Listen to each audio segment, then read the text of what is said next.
So Alien Romulus hit theaters recently, and it seemed like it was pretty well received. And as a self-proclaimed sci-fi aficionado, I wanted to go see it. But as I went online to buy those tickets, I stopped myself. After hours of silent reflection, I came to a realization. I had not seen a single movie in the Alien franchise. What? No, all right. I know that sounds bad. You need to leave!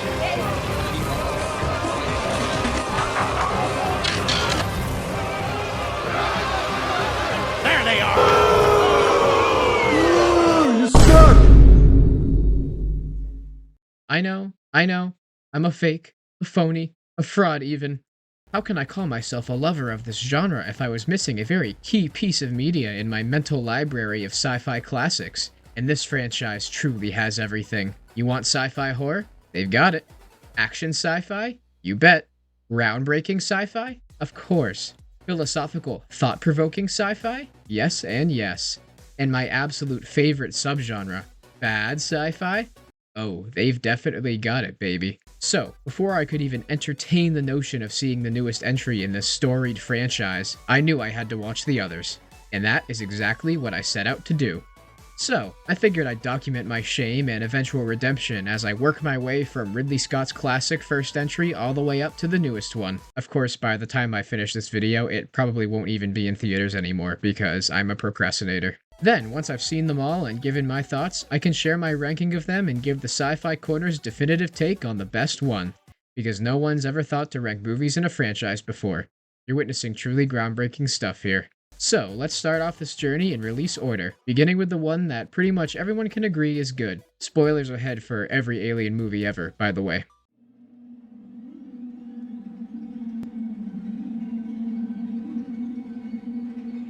So let me just say, right off the bat, this title drop is so raw. I'm already hooked. I'm so ready.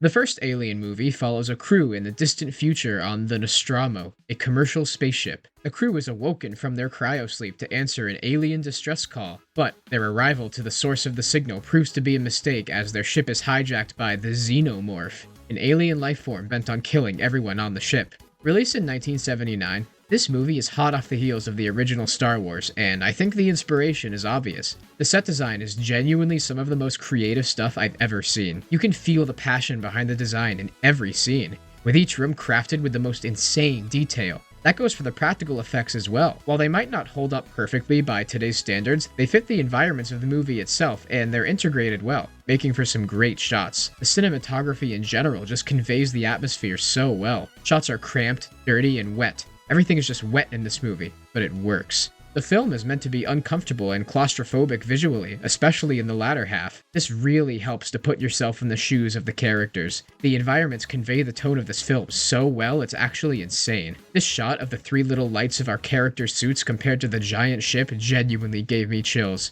I don't say that lightly. There's just something about it. Ugh, it's so good. And the design for the alien itself is so inspired. It feels just humanoid enough while still being absolutely bone-chilling, which I think is helped by the fact that they actually had a guy in that costume. Oh damn, I didn't know he was chill like that. The characters fit pretty well into the story, too.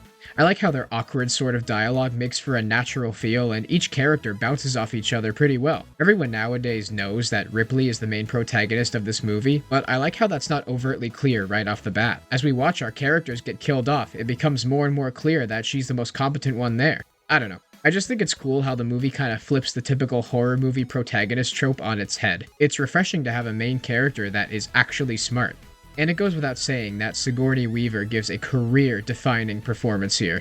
The rest of the cast all have good chemistry with each other too. However, there was one moment in the movie that made me laugh a little. So Brett is chasing Jonesy, right? And then he gets yoinked away by the Xenomorph. Then, after that, Ellen and Parker are telling what's left of the crew in detail what happened to him.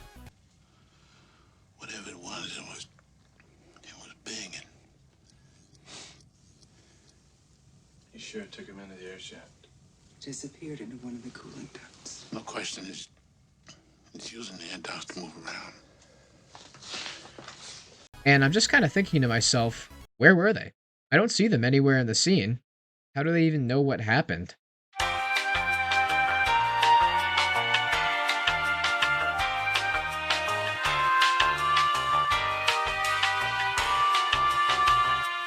Whatever. Who cares? This movie came out before people like me had way too much time on their hands to break down every scene.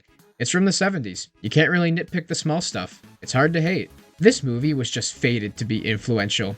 It's definitely not as scary by today's standards, but it still holds a lot of suspense. It represents a huge milestone for both sci-fi and horror alike, and in my humble opinion, we haven't seen anything quite like it since then.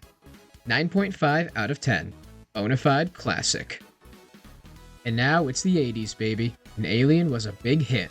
Naturally, Fox wanted to do a sequel, but struggled to get it off the ground for quite some time. Hell, there was even a concern for a little while that they couldn't even get Sigourney Weaver to come back, and who knows what kind of movie that would have looked like. Alas, the execs timidly decided to bring on James Cameron to write and direct the follow-up to Scott's hit, aptly titled Alien. I gotta say, I like the title. It's straight to the point. The first movie had one alien, this one has a lot of them. The title drop, however, is sadly not as good as the first one. Like, it's not bad, it's just not great either. I mean, it's alright, like... But anyway, this movie follows Ellen as she wakes up after 53 years of cryosleep, following her daring escape from the Nostromo. After getting readjusted, she reluctantly agrees to accompany a team of Marines traveling to a distant mining colony that is feared to be overrun with xenomorphs. Upon arriving, she finds the sole survivor, a young girl named Newt. Throughout the movie, Ellen fights to eradicate every last xenomorph and protect Newt, who she has formed a bond with. So, right from the get-go, it's pretty clear that this movie is not going to try to top the scares and suspense of the last one, a very smart move in my opinion. It tries to establish its own identity while staying true to the core elements of what made the first one work, and that means that the set design and practical effects are just as cool as ever. I mean, look at the design of the base they're in. It's just so crispy, so juicy, and the practical effects are considerably improved from the last one. I honestly am starting to prefer them over CGI in general. It's just a lot more charming and it feels more personal, you know what I mean? The aliens themselves still maintain their creepiness factor while their motions feel a lot more fluid and imposing. This can especially be seen in the second half, particularly when Ripley fights that mother xenomorph, which was a scene where I was genuinely terrified. It's just so gross in the best way. Hell, the practical effects have improved so much, the alien even figured out how to use the elevator. Alright, bro.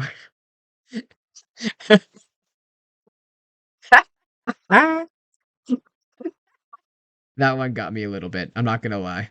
Like, come on, man. Our main cast of characters are great too, even better than the last, dare I say. They're the perfect mix of 80s action movie cheese with some genuinely compelling character moments. The movie does a good job of making you care about them, and I honestly found myself getting a little sad when they start to get killed off. I think Ripley's relationship with Newt is particularly effective. Nowadays, I'm a little burnt out on the whole protagonist has to protect a little kid in a dangerous environment trope, but I think it works pretty well in this movie and it helps to give Ripley a lot of depth. And Ripley herself is better than ever as a character. She has a good reason to be in the narrative and a reasonable place in the story, which is something that sequels tend to struggle with regarding their titular character. She just feels a lot more rounded out. She's got her own little character arc about finding her purpose and learning to care about Newt. I wasn't really a fan of the whole fish out of water thing they did with her in the beginning, but thankfully that subsided pretty quickly. Truth be told, she feels more like a character in this one.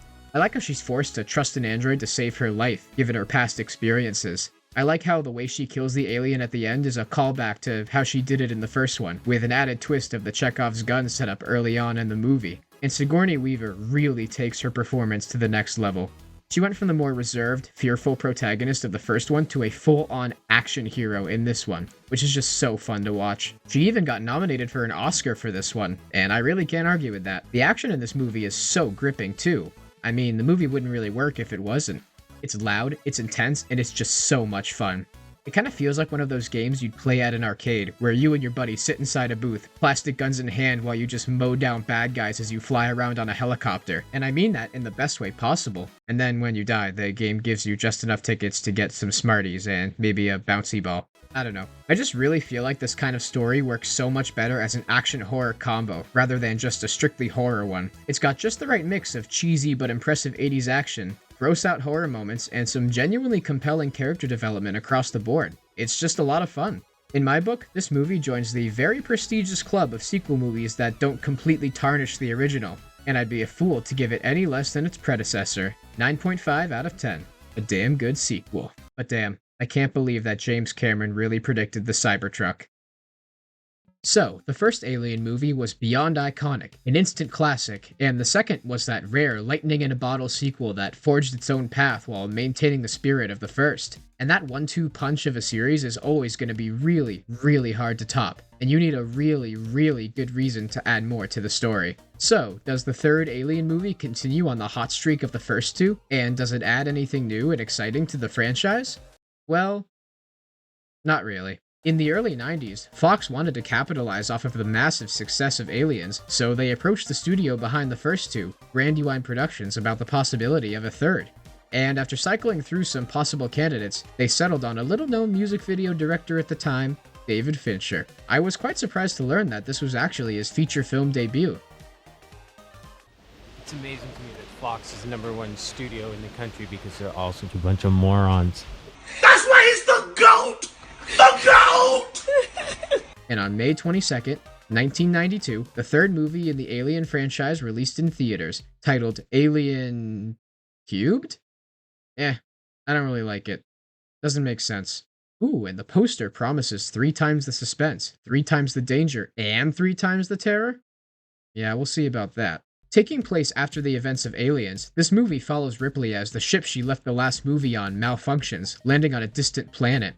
She quickly finds out that the only inhabitants are that of an all-male prison colony, and she has to earn their trust quickly to fight off the xenomorph that hijacked her ship and is now terrorizing the colony. So not even 10 minutes in, the movie decides to kill Newt and Hicks, which is bold, to say the least.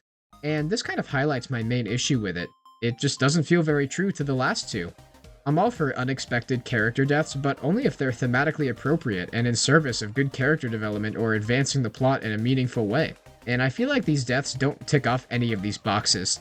Also, outside of the first couple of minutes of learning what happened, Ripley, doesn't really seem to care. We never really get an insight into how she feels about it or how it's impacted her. She just kind of remains pretty stagnant as a character throughout the whole film. It kind of felt like the writers just wanted to get everything from the last movie out of the way so that they could tell the alien story they wanted to tell. But if you ask me, you could still easily tell the same story while keeping Hicks and especially Newt alive. Think about it.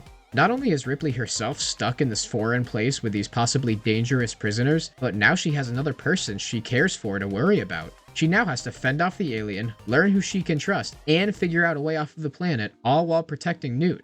It would give her a much more personal stake in the story. You could even still keep Hicks dead if you wanted. That way she's truly alone and has no one but herself to make sure Newt is safe. It would make her already impactful sacrifice at the end more meaningful because she would be doing it to save her. Hell, you could even not kill off Tywin from Game of Thrones and have him be the one to take care of Newt after Ripley is gone. That would mean she'd have to form a much closer bond with him so she knows she can trust him. And I'm not a screenwriter, so I don't want to pretend like I know better, but I feel like it would actually make for a more interesting story if you keep some of the elements from the last one, because what we're left with is just not a very interesting journey for Ripley. It doesn't really add any layers to her or say anything new, so her sacrifice just isn't as effective as it could be. And I know I should try to look at each of these movies separately, but it's just hard when the previous one built off of the first one so well, while this one seems more interested in forgetting about its precursor. But with that being said, there still are some things that worked for me. The atmosphere and set design is very much on par with the first two. I love how dark and dirty the prison colony is, and it really helps to sell the very foreign and dire nature of Ripley's situation. However, the effects are where the movie falters pretty hard for me. Remember how I said I'm starting to prefer practical effects over CGI? Yeah, this is what I mean. You're ugly, you're disgusting, I'm gonna kill you. And I know it's the 90s and CGI was still fairly new at the time, but that makes me wonder why they even tried. Especially when the effects of the first two movies did just fine. And when they do use practical effects in this one, it just feels odd because we just saw this ugly Snapchat sticker alien just one shot ago. And the editing overall is just kind of janky. Like, take this scene for example when the prisoners attacked Ripley.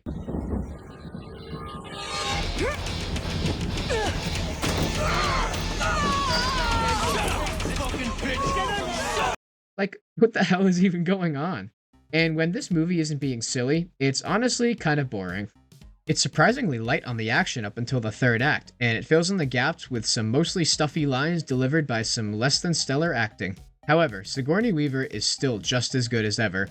She isn't given a whole lot to work with, but she still manages to make Ripley a sympathetic character while retaining a lot of her badassery from the previous movies. You can tell she has a lot of fun playing her and that she cares about the character, especially given how particular she was behind the scenes about the way the character was treated. I like the twist of her having an alien parasite growing inside of her. It was definitely surprising, and it makes her death at the end make a lot more sense.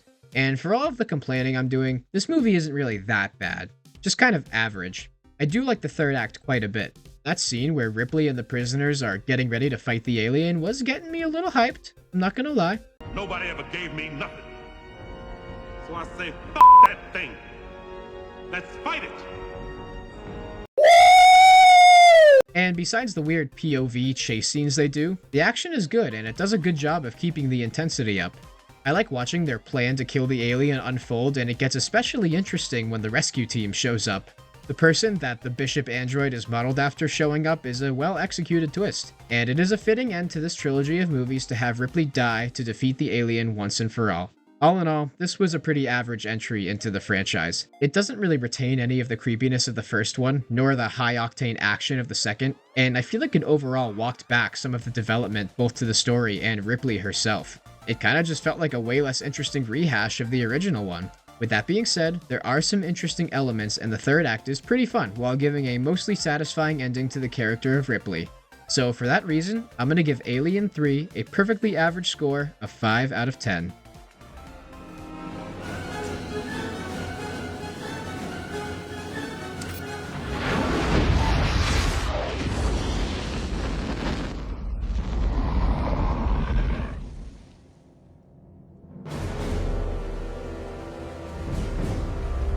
Oh yeah, this is what I've been waiting for.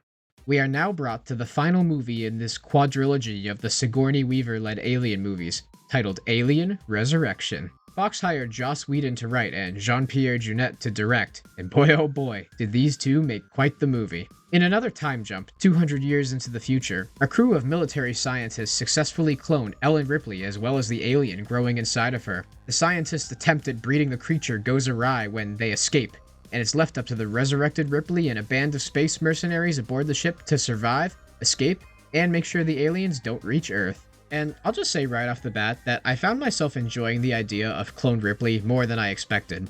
Admittedly, I was aware that they brought her back for this movie before I watched it, so I went in with the preconceived notion that this concept would end up being kinda dumb. But honestly, everything else in this movie is so silly and over the top that it actually makes her place in the movie seem perfectly logical. Plus, Weaver brings a fresh take on the character that is definitely interesting to watch. And I think it's an interesting dynamic to have her be the one that gives birth to the alien, and I like how they gave her this mild, sort of motherly connection to them, even though it does lead to some very strange scenes later on.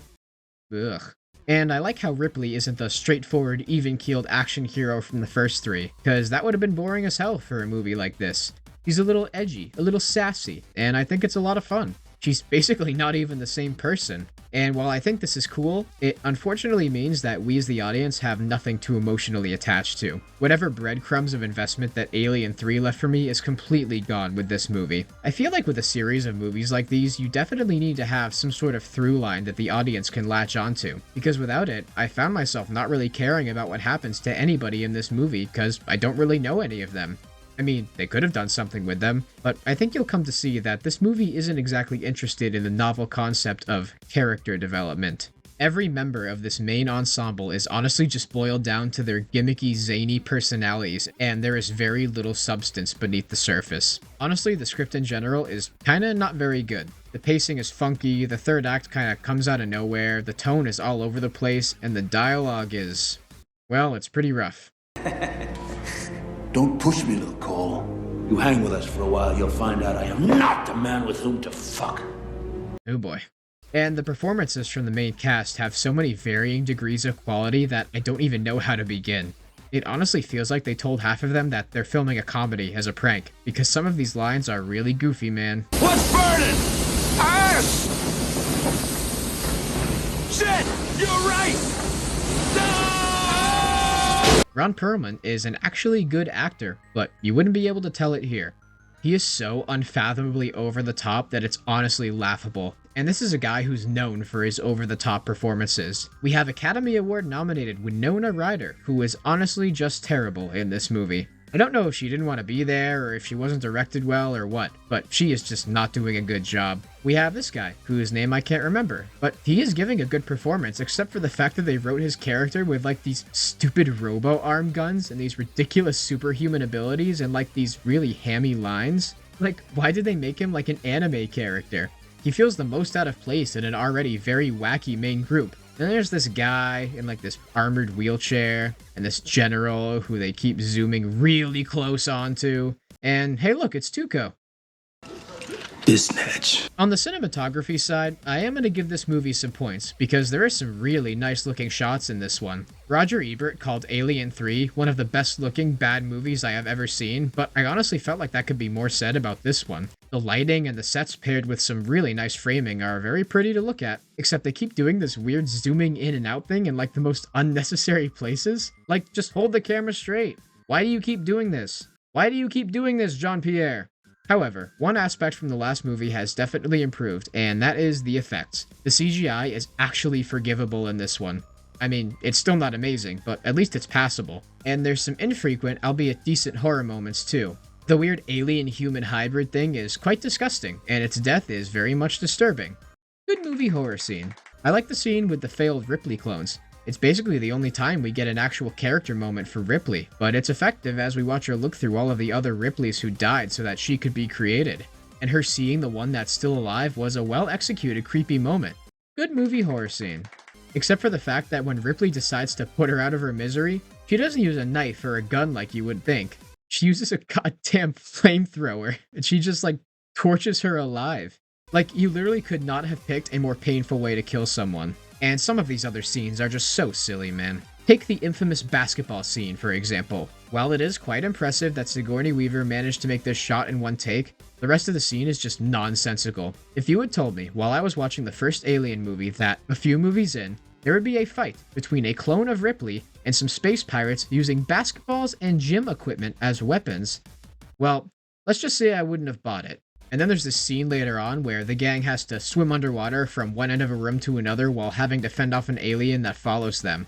Now, I'm going to take you guys back in time to my childhood for a second. Back then, I was a pretty weird kid, okay? I had a lot of weird quirks and habits, but there's one in particular that stuck out to me while I watched this scene. See, when I used to watch movies as a young lad, and there was a scene where the characters had to hold their breath underwater, I would hold my breath for as long as they had to. I wanted to see if I could survive as long as they did. And I'm serious, I did this every time. I even got myself pretty close to passing out once or twice. What can I say? I was a stupid kid. But if I was shown this scene when I was young, and I tried to hold my breath, I think I'd be dead. I mean, it's at least 5 straight, uninterrupted minutes where they cannot breathe while moving. Why did they do it like this? Like, I'd maybe accept it for the superhuman Ripley clone, but everyone else? Come on, man. They made poor Winona Ryder relive her traumatic memory of almost drowning at age 12 just so they could film this stupid scene. And they made it this dumb? And I normally wouldn't nitpick the small stuff in a movie like this, but I feel like the writers wanted it to be taken seriously. But it's impossible to do when they keep throwing stupid stuff like this in. This movie is just such a far cry from the excellence of the first two. And the one thing I kept saying while watching it was, how did we get here? The acting mostly sucks, the lines are oh so quotably bad, the pacing is weird, and the score is actually really good. Yeah, it's like the best thing about this movie. It's funny, because while I think Alien 3 is a substantially more well-made film than this one, I feel like I had a lot more fun with this, because while it is quite bad, it is definitely not boring, just really, really funny. As a super fun, bad movie, it scores very high for me, but as a continuation of the Alien franchise and an actual attempt at a film, it ain't great, which is why I'm gonna give Alien Resurrection a 3 out of 10. Sigourney, you deserved a much better ending than this. So, with the Weaver-led movies out of the way, we enter into a new era of the Alien franchise, the the era coined by me as the "what the hell do we even do" era. From this point on, it really feels like they kinda lost the plot of this franchise, both metaphorically and literally. These movies are so wildly different from each other that they don't even feel like part of the same overall story. Like, I honestly didn't even know that Prometheus was an Alien movie until very recently. Trying to keep track of the overall canon from this point is basically impossible. There are so many retcons and inconsistencies that it's kind of ridiculous. And the beginning of this era was marked in 2004 by the release of Alien vs. Predator. Now, I'll be honest with you guys. I went into this one with very much of a bias. I did not want to watch this one. At first, I wondered if I should even bother reviewing it, because it only kinda counts as part of the franchise in my opinion. I expected this movie to be something truly terrible, unlike any other. I was ready to rip into it, slap a 1 out of 10 on it, and call it a day. But the truth is, this movie isn't like that bad. I mean, it's not anything to write home about either, but it's not the true cinematic disaster that I was expecting. So, let's see what this movie's all about. Alien vs. Predator follows the wealthy Charles Wayland, who assembles a team of... Wait a minute. That's the Bishop android from the earlier movies. But we saw the human who he was modeled after in Alien 3. But that was set in 2179. And I looked it up just to make sure. But then this movie takes place in 2004? So, are these the same character? Is it like his great-grandson? And he has like a different accent? What is going on? We're not even 10 minutes into the movie and my brain is already hurting. But anyway, totally not Bishop forms a team of archaeologists and like ice climbers and stuff to go explore this pyramid in the desert. But it turns out to be an incubating ground for the xenomorphs, which the predators come to every 100 years to kill them. And before I even get into my thoughts on this one, I just want to say that I wish we as a society still did crossovers. Jay-Z and Linkin Park, Phineas and Ferb Star Wars, Freddy vs. Jason. The idea of two different icons meeting up in one piece of media is such a surreal feeling, and you don't really see it that much anymore. I mean, I guess you could call the stuff that Marvel's doing now as crossovers, but I don't really count it. Oh, whoa, hey. And just the concept of a crossover is so cool. So why did we decide to stop doing them? Life was just a lot more fun back then, I guess. And on paper, Alien vs. Predator is a perfect candidate for this format. However, I don't really feel like it lived up to its potential at all. So, right at the beginning, we are introduced to our main characters and the plot in not 1, not 2, but 3 different opening scenes. Except, I don't really think any of them were necessary. Maybe the one to introduce the main girl whose name I can't remember, but other than that, they don't really do much for the story. And that kind of highlights another problem I have with this movie. See, the movie introduces us to this big core group of characters with all these different jobs, except whoopsie, we forgot to actually make them real characters. I cannot tell you a single thing about anybody in this movie. They have no traits, no motivations, and no personality. They have about as much depth as a puddle. Hell, I can't even tell you any of their names, besides Alien and Predator. And this is just a dumb sci-fi monster movie, so I really don't need anything substantial, but just give me something. Anything. And then, the movie pretends like the group is already best friends. They talk like they've known each other for years, and it just doesn't make any sense. And then there's that scene where everyone is so sad about the main character girl leaving, and I'm like, why? You don't even know her! But when they do actually arrive to the Arctic, I do like the way that some of the scenes are shot. I really like the ones where they're in the cave and they use these flares. Yeah, that's it. I just like the lighting. I think it's cool. This movie also takes a really long time to get going. There's almost 50 whole minutes without any Alien vs. Predator-ing. Like, we're already halfway in and there is no sign of the alien and all the Predator has done is just dick around on his ship. Come on, guys. I came here for one thing. Let's pick up the pace a little. However, when the titular monsters do finally meet, it is admittedly pretty satisfying. Okay. That was pretty cool. But, while their initial meeting does make for a good moment, the first fight is like, really awkward? The way it's edited together is just so nauseating and... Wait, are they reusing shots? Like, I know I didn't just imagine that. That's the same shot. But anyway, when we get to see our main characters' reactions to the fact that they're caught up in the middle of two warring factions of literal aliens... Oh. They don't really care. Movies do this all the time where the characters' reactions to crazy stuff is pretty tame, but I think this is probably the most egregious case I've ever seen. They literally do not care at all. And then, a little later, Not Bishop makes the single dumbest decision in this whole movie. After the Predator decides to let him go, he tries to kill him with a blowtorch. Like, what did you think was gonna happen here? This is genuinely one of the stupidest ways I've seen a movie character die in a long time. If the writers wanted to kill him off, why did they have to make him go out like a dumbass? But after that, the movie does win me back a little with this scene. Okay, that was pretty cool.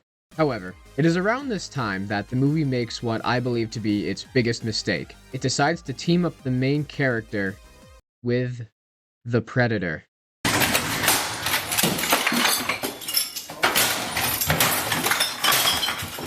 Now granted, I don't know much about the Predator lore, so I just gotta go off what I'm seeing here, but this makes him seem so lame.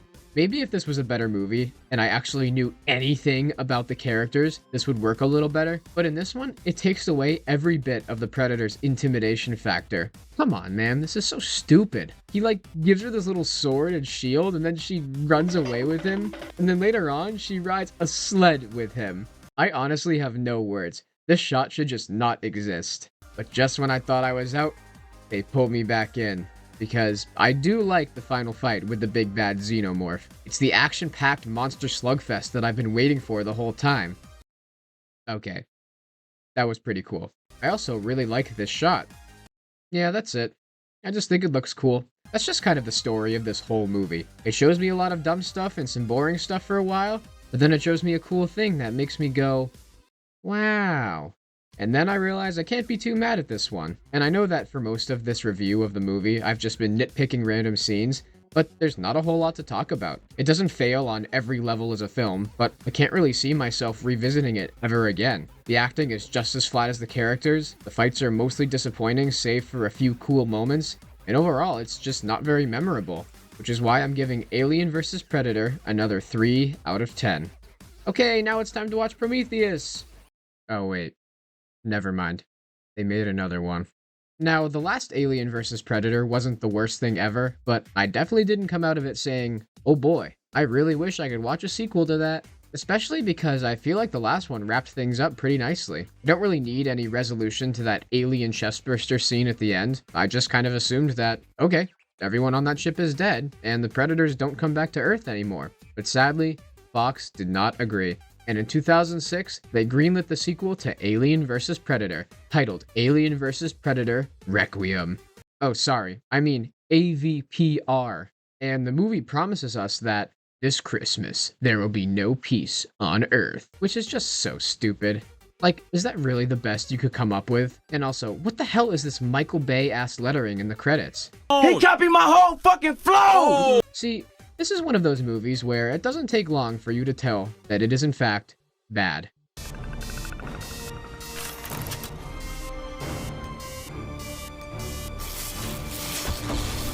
Yes, that was a real cut. This is genuinely one of the most disorienting movies I have ever seen. There are some edits here that are truly baffling to me. There's scenes where shot continuity is just completely thrown out the window. And when scenes are not unintelligible because of the editing, they're impossible to see. The lighting in this movie is so bad that I cannot even begin to describe it. There are scenes that are so dark, you cannot tell what is happening in the slightest. And yeah, for a movie like this, sometimes there are stylistic choices to have scenes to be dark to deliberately hide information from the audience. But I really don't feel like that's the case here. It honestly feels like a mistake. It looks like they just forgot to turn on the lights for the scene. I really felt like I missed some key moments because I couldn't tell what was happening. And there is nothing more frustrating than that. And I hate this movie even more because it's not even a sci-fi movie. It's just a soulless, boring monster movie that doesn't even show me anything new or exciting. And sometimes, doesn't show me anything at all. And as a bonus, it also has one of my biggest film pet peeves. I hate it when a movie thinks it's so cool because it's so edgy. Now, don't get me wrong. I'm all for pushing the envelope when it comes to what you can show in a film. I think that's great. But if it feels like you put this kind of stuff in your movie because you couldn't think of any other way to keep people watching, then I have a problem with it. And this movie definitely is an example of that. Ooh, look at us guys, we're so cool and edgy. We kill children and babies and pregnant women. And while we're on the topic of character deaths, this movie could not care less about its protagonists. You'll see a character get some boring and unoriginal development just for them to get killed off in the most laughably gruesome way possible. So then why'd you bother wasting my time with their backstory? And maybe the deaths would be more exciting if I could actually see them happening. I'm sorry, I can't get over the lighting. It's actually so bad. Oh my god. I'm not gonna lie, guys. We're at a low point here. So far, we have not had a good Alien movie since the second one, and we haven't even had a passable one since the third. I'm dying over here. This movie just ticks off all of the basic monster movie boxes, and none of them are done interestingly at all. Some of the fights are cool, but I can't even see half of them. The acting's mediocre, the script's mediocre, the effects are mediocre, and the ending's stupid because the government decides to nuke an entire town. Legalize nuclear bombs. I'm not even saying the government wouldn't actually do this in that situation. It just made me laugh so hard to see it play out. And wait a minute, is that an ass shot in my Alien movie? Maybe I am actually watching a Michael Bay film. But anyway, this movie does not score very high for me. It gets points for like the bare minimum. Like as far as movie elements go, it's pretty baseline for the most part except for the stuff that I mentioned earlier. But outside of that, my only positives were the occasional cool fight scene, the Predator-Alien hybrid, and that's about it. Which is why I'm going to give Aliens vs. Predator Requiem a very glaring 2 out of 10. So yeah, these last few movies were pretty not good, bro. And believe me when I say that I was very much looking forward to Prometheus. And yeah, I had heard that it was a little divisive, but honestly, I was just excited for a movie that was actually gonna try and give me something. Anything to take away from it. I wanted something that would leave an impression, you know? Give me something to think about. Which is why it pains me greatly to say that this movie did not live up to my expectations as much as I would have liked. All the way back in 2002, Ridley Scott was mulling over his return to the franchise, and after some headbutting with Fox and many different iterations of the script, the true prequel to Alien, titled Prometheus, finally hit theaters. Released on June 8, 2012, the film follows a crew of scientists in the year 2093 as they travel to a distant planet based on ancient star maps. The crew, led by Charlie and Elizabeth, two dating archaeologists, seek to discover humanity's origins and find out the meaning of their existence. Now, let me just say, right off the bat, the name is really good. Prometheus is a great name for a sci-fi movie.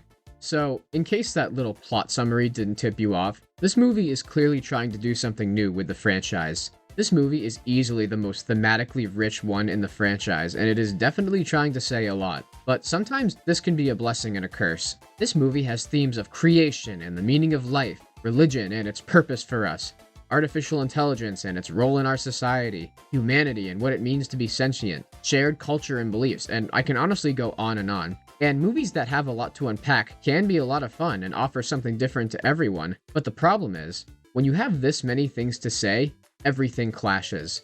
It is impossible, in the typical runtime of a movie, to fully flesh out and realize even 3 or 4 of the ideas that I just mentioned. And this leads to the movie being overwhelming because while you're trying to think about one idea, it's throwing 3 different new ones at you at the same time. And it doesn't help that it's also trying to be an Alien movie. I dare say that this kind of movie should not have been a part of the big scary monster in space franchise. This is definitely a case of a square peg in a round hole. And then the movie can't even be bothered to answer a single one of the questions it's trying to pose. Yes, I do get that leaving some questions open-ended mirrors how Shaw also did not get any answers about her religious beliefs. And I also get that perhaps Ridley Scott left some of these questions unanswered because he planned to address them in a sequel. But like, come on, man. I will probably never say that a movie is pointless, but it's just frustrating to have all of these really interesting ideas brought up and then not have the movie give any insight or stances on any of them. And it's even more frustrating because the themes presented are very unique. Like, this movie will definitely get points for trying. Its heart is in the right place. It's just the themes are not presented in a coherent way, and I definitely think it would have benefited from a more focused vision. Nevertheless, it is trying. But there is a very key aspect of the film that 100% soured me on it as a whole. This is the very reason I cannot call this a good Alien movie. The script is god-awful. There are some truly cheesy lines for the ages in this one, and when it's not being goofy, it's just flat out bad. Okay, sample is sterile, no contagion present. Yeah, thanks for reading that out loud, word for word. I almost missed it. Anything else? No. Father. I want to let you all know that in case you didn't realize, nobody talks like this. Oh, no. It's Christmas, Captain. And I want to open my presents. Blah. Hey, Vickers. Hey, Vickers. I was wondering.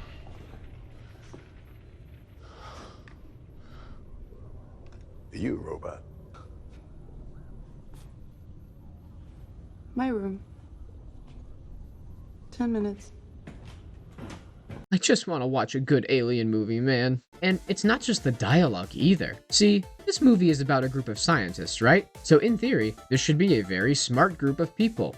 One might even argue, the smartest people from Earth. But boy, you wouldn't be able to tell from this movie. These are genuinely some of the dumbest sci-fi characters I have ever seen. They make stupid decisions, like reaching your very chompable fingers towards a foreign hostile alien, or taking off your mask on a foreign planet. Gee, you sure were lucky there weren't any alien diseases on this planet. Or perhaps deciding not to bring any weapons on a planet that could literally have anything on it. Or Shaw running after this stupid head in the middle of a deadly storm. And I of course could not go without mentioning the infamous scene towards the end of the movie when Shaw and Mean Blonde Lady are running from the falling ship. Just run to the side. I'm going to lose my mind.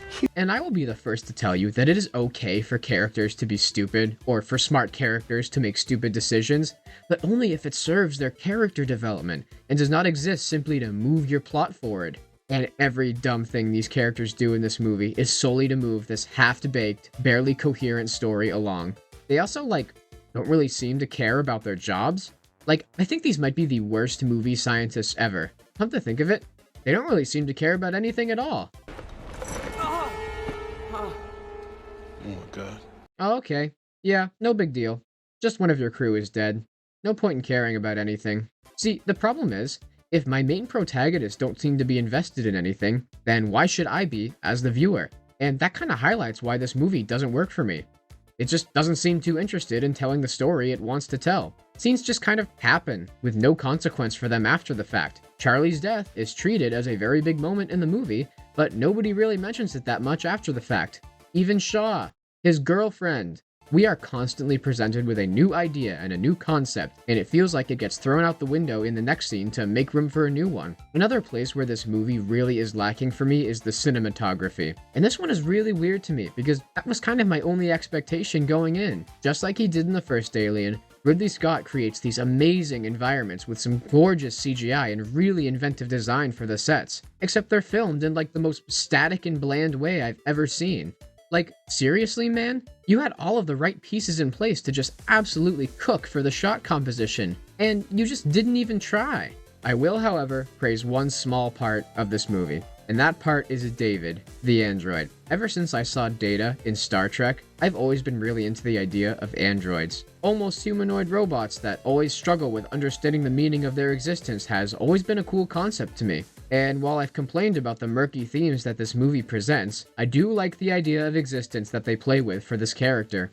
And I am a big fan of Michael Fassbender's performance. His little mannerisms and cues are so subtle, but they really sell, especially during his more cold and unfeeling moments. But, like most other things with this movie, we don't really get an answer to the questions his character poses. Why does he poison Charlie? What does he say to the engineer at the end of the movie? Well, you'll never know, because this movie is allergic to telling you anything. I really wanted to like this movie, guys. I really did.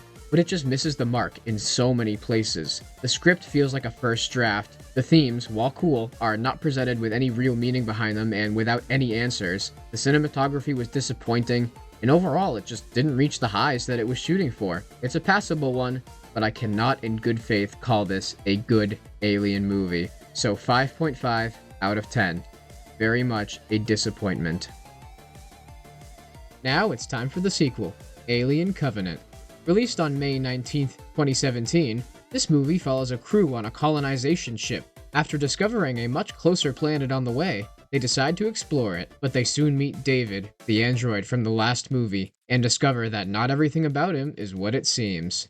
I'm sorry guys, but this is probably going to be the shortest section of the video. I don't really have a whole lot to say. this movie didn't offend me on a personal level with its awfulness like some of the other ones, nor did it really wow me with any of its elements. This is like your standard alien movie. There's some people on a spaceship, they land on a planet, the alien kills some people, there's some robots, and then the movie's over. And believe it or not, I was actually ready to give this movie a pretty high score, because the first act of this movie is so good. After the weird Guy Pearce opening, we get a new version of the David android working on board the ship while the crew is in cryosleep.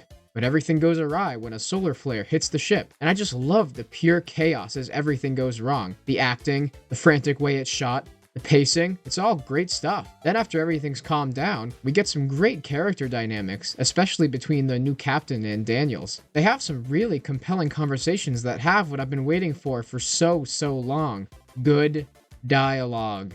After so long, we finally have lines that sound like actual humans are saying them. And even though I wasn't the biggest fan of Prometheus, I like the way it's connecting to this one. I like the haunting transmission from Shaw. I like the conversations over the discovery of the new planet, the music, the pacing, the acting. Like I said, the first act of this movie is really good. And it's a crying shame that the whole movie isn't like this. Oh, and also, this is just a minor nitpick, but I hate it when characters in a movie are looking at videos that are supposed to be taken on, like, a phone or something, but it's shot like a professional film. Like, it's in the highest quality, and it's all exposed properly and everything. It just always takes me right out, because it's clear that they shot it like they shot all the rest of the scenes. And I don't know why they don't just have the actor, like, film themselves with an iPhone or something. But anyway, like I said, this movie does unfortunately dip in quality after they touch down on the planet. I honestly don't think this works very well as a sequel to Prometheus. It always feels like two different movies. One that wants to be a monster horror in space, and one that wants to be a philosophical story about creation and the meaning of life. And these two concepts are constantly at odds with each other, and they never fit together throughout the entire runtime. It's also very tedious watching our characters discover things about David and the rest of the Prometheus crew because we already know all about it. And to be honest, I actually think this movie would be better if you didn't watch Prometheus first. Think about it. How cool would it be if you didn't know who David was, just to have him show up after being introduced to Walter in the first act? It would be a lot more satisfying to have things revealed to the characters at the same time as the audience, because the prior knowledge from Prometheus kind of hinders the pacing of this story. Its flow is honestly kind of a drag until the third act, save for maybe that scene about halfway in the medbay. Sorry guys. No more chest bursters, we do back bursters now. But as I'm watching this scene, my heart sank, because I realized that we are now back to stupid characters. I guess being on an alien planet turns you into a bumbling buffoon, because some of these decisions are beyond questionable. Lander 1, repeat! I can't... Lander 1, repeat. Lander 1, repeat. What? You only just started running back now? Where's the urgency, guys? Take a look. Something to see.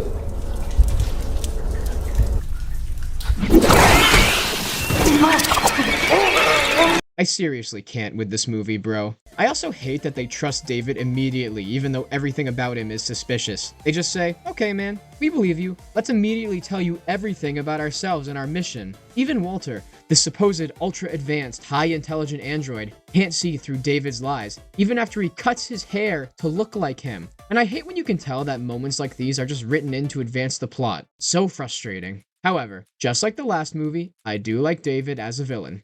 Michael Fassbender does play the part very eerily, and I like a lot of his lines, even though he has some very strange moments later on.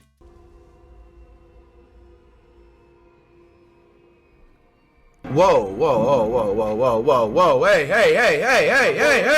Oh, and I didn't mention this when I talked about Prometheus, but I really like the score for both of these films. I don't think it's implemented super well in the last one, but there are some really nice pieces, and I especially like David's little rendition of it on the flute. I also do like the Walter versus David fight in the third act. It's probably the only time I'll say that these movies have good choreography. But aside from that, the rest of the third act is kind of stupid.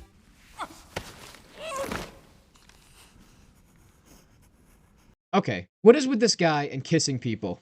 The alien fight scene on the ship just feels so dull to me. All the passion and creativity from the first movie's original designs are gone, and we just get this soulless, corporate CGI monster. And also, I hate how the movie does like this Mission Impossible ass scene with these ridiculous over the top stunts. Like, I feel like I'm watching a Fast and Furious movie. What is going on?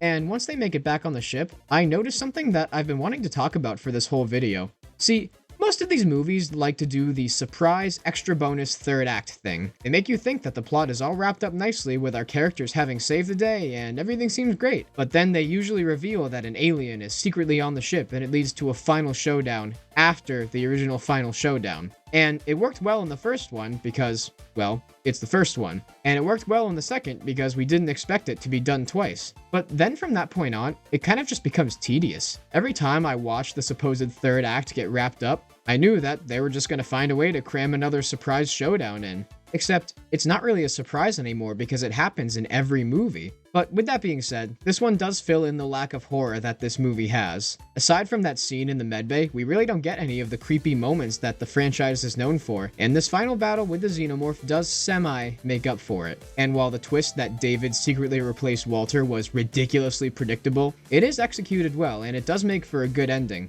Except for the fact that I feel like we still don't really understand his motivations, because just like the last movie, this film refuses to tell us anything about him. I don't know.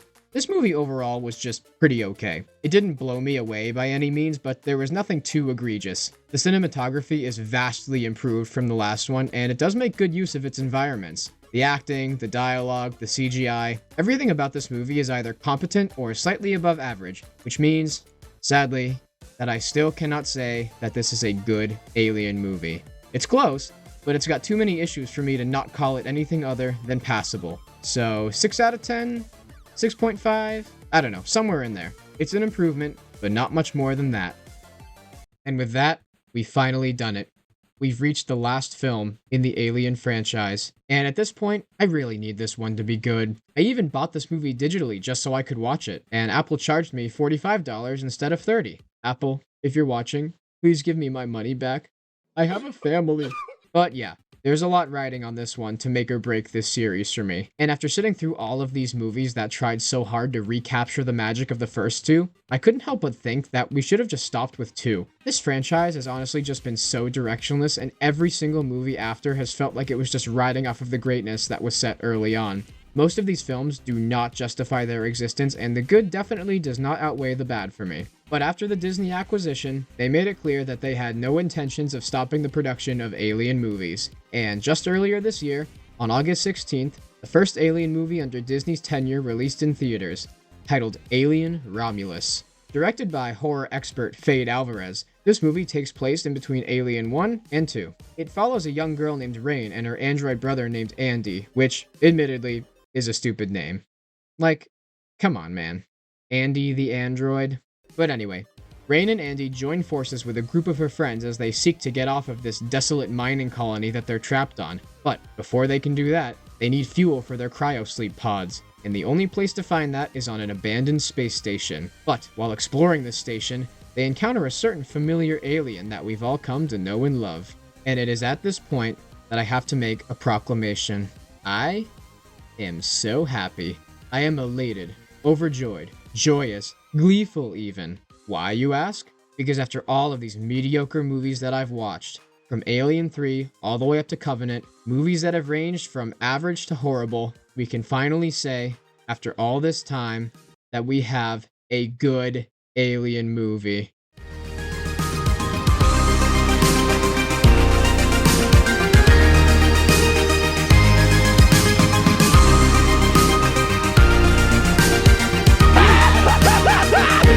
Finally!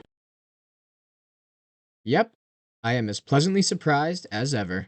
So, right off the bat, let me just make a compliment that I have not been able to say about many of these movies. This actually feels like it's a movie in the Alien franchise. The score, the set, the practical effects, everything is just so evocative of the original film. I can say, without a doubt, that this is an Alien movie, through and through. The plot actually makes sense. The characters don't make bafflingly dumb decisions, and it actually feels like there is passion behind the camera from everyone. This movie is such a breath of fresh air.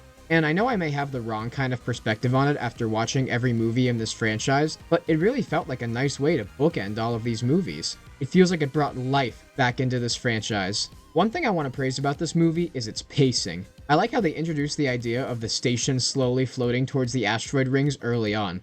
I've always liked when a movie sets up an element in the background that keeps the tension up the whole time. I also like how it's a bit of a slow burn for the first act, mirroring the original. It allows us to soak up this very unique environment, and I was pleased to see the movie actually take its time to develop the world and the characters. And that's another thing that works well for me too. The characters. There is just the right mix of hateable and likable characters out of our main group. The cast has good chemistry with each other, and I'm a big fan of Rain as the main character. With Priscilla, Civil War, and now this movie, Haley Spaney just keeps proving her versatility, and I am definitely excited to see where her career goes from here. She channels what made Ripley work while still giving her own spin on the sci-fi horror movie protagonist. And while she is a very strong point in this movie, there's another actor for me that truly stands out. David Johnson absolutely steals the show as Andy.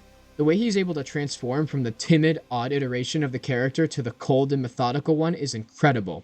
Its subtlety stands out in the best way. And it helps that he is probably the best written character in the movie. As a note to any future Alien movie producers, this is how you make me care about the androids in this universe. You give him some likable traits, you set up conflicting motivations, and you let them play out as the story moves along, and we are invested the whole time. Another thing that worked really well for me was the unique ways it plays with the elements from the other movies.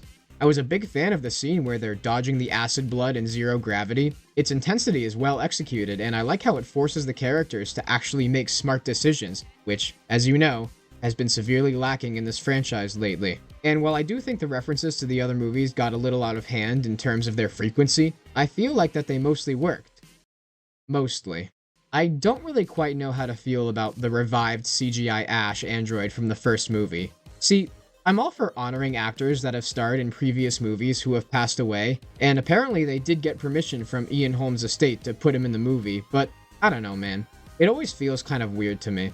I don't think I'm the only one who always feels put off by watching a CGI imitation of a human. Just the fact that I'm supposed to believe it's a real person, but my brain knows it's not, it's always been so weird to me. And I feel like you could still have this character in the movie. Just get a lookalike and have his face be a little messed up or something. I wouldn't have minded it so much. But with that being said, the other references did work pretty well for me. Andy quoting Ripley from the second movie was a little ham-fisted, but it was fun, and I believe it was self-aware to some extent. I liked how they pulled out the same guns they used in that movie too, and it makes a lot of sense in universe, seeing as how it's a prequel. I liked the alien-human hybrid showing up again, and it worked well as a horror moment. As a matter of fact, all of the horror elements worked for me. The practical effects mixed with the CGI is integrated perfectly into this movie, and I like how they did some callbacks to the first with some of the death scenes. And, bless this movie's heart, they even tried to connect it to Prometheus. And while this is definitely the most awkwardly placed reference, I do like how it plays in the role in the story, and I gotta respect this movie for trying. This is just a really solid film. It sets up a lot of different interesting concepts, and they all pay off in a pretty satisfying way. And while it is mostly safe, it really does feel like a culmination of this entire franchise while still feeling like a true prequel to Aliens. It's a love letter to Alien fans, and it felt like my reward at the end for watching all of these movies. But this also kind of highlights what I said at the beginning of the review. We need to stop making Alien movies. This one worked so well because it capped off the franchise so well. It brought back all of the elements that worked and told a new story with it. The thing is, though, that you can only do that so many times. But in the case of this movie, I think it worked just fine for what it was trying to be. It isn't gonna blow anybody's mind, but it stands as a very well-made sci-fi horror film that honored the legacy of its predecessors, and I'm honestly just relieved that I can end this video on a high note. So, I'm gonna give Alien Romulus an 8 out of 10, a good Alien movie. It's about damn time. Okay, so like I said in the beginning, now we gotta rank all of these, and I can finally reveal what I think the best one is. So, here we go. Coming in at number 9, Alien vs. Predator Requiem. I don't like this movie. It sucks. It barely even works on the baseline levels of what a movie should be, and I honestly want to wipe my memory of it. Number 8, Alien Resurrection. While it is quite laughably bad, it doesn't succeed in any way as an Alien movie, and it represents the start of a very dark time for this franchise. Number 7, Alien vs. Predator. A far more boring movie than Resurrection, but I feel that it is marginally better in terms of quality, and the concept does slightly make up for the horrible characters. Number 6, Alien 3. Right smack dab in the middle of average. This movie had some things that worked for me, but I could not get over its lack of respect for the previous ones and its confusing character development for Ripley to place it any higher. Number 5. Prometheus. This is definitely a case of concept over execution. This movie's ideas are way too big for its britches, and it buckles under its own weight. The ridiculously stupid characters and the bad dialogue don't really help either. With that being said, it gets points for at least trying to show me something unique. Number 4. Alien Covenant. This is like your standard run-of-the-mill Alien movie. It's got some cool stuff in it, but it doesn't do anything very exciting or new with the material. I still do really like the first act, though.